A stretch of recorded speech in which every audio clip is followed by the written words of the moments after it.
Hello there, folks. I'm Dan Brown from a sort of interesting life.com, and today you're joining me, or at the very least, you're joining my hands as we have a quick unboxing of this Ravpower iSmart portable battery pack, which I unboxed and did this actual video you're watching about 2 weeks ago, but I'm doing the voiceover weeks later, actually having used it for some actual prolonged period of time to give you genuine thoughts on it.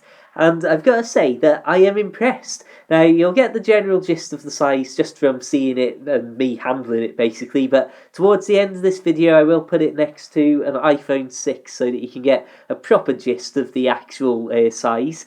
It's also, the only thing I'll really say that you obviously can't get from actually watching a video is how heavy it feels for its size. It feels really solid, really sturdy. And I suppose when compared to how the iPhone 6 that I compare it to feels, which is basically just very light and almost hollow in comparison, I've got to say, all in all, it's a great thing. Now, those lights you're seeing that have just lit up on the front are the power level indicator lights, which are basically there showing you, when you press it, is it, the quarters, I suppose. Is it full power? Is it close to 3/4, half, 1/4, and obviously nothing at all?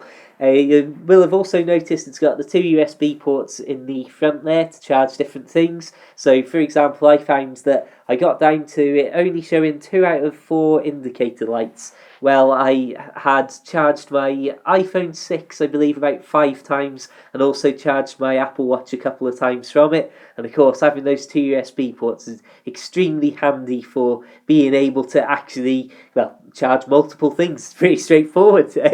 Now, there's nothing really to say is a proper drawback, apart from maybe the fact that this can only be charged by micro USB, where you've just seen, and it only comes supplied with the actual USB cables, nothing officially to plug into a wall, for example. So I'm not sure exactly what their stance is, but you get the general gist of the size here, and ultimately for £30 compared to the things that I use on the boat. For anyone unfamiliar with these videos, yes, I have a boat that I live on and tootle about on, and I have bigger battery packs that I use a little solar panel to charge and stuff, but that's for another time. I just wanted something nice and cheap that I could leave off the boat, either my friend's house or my mum's house, so that when I'm off out walking, and I do a lot of filming on my phone now, so that's recording things like my GPS tracking as well as being used for filming. You can imagine that the battery gets run down pretty quick on an iPhone these days. So having something like this that isn't being worn down by daily domestic use, just kept separate and only used on certain occasions, will hopefully last me for a good while. Anyway, I'm going to wrap things up. Sorry that you're seeing this little clip for so long of the links and all that, but I'll say there's a proper link to this actual battery pack on Amazon in the description below, along with a load of other stuff. Check out my other videos for a load of boaty bits and stuff like that. And until the next time, keep it battery worthy, keep it boat worthy, and of course, farewell.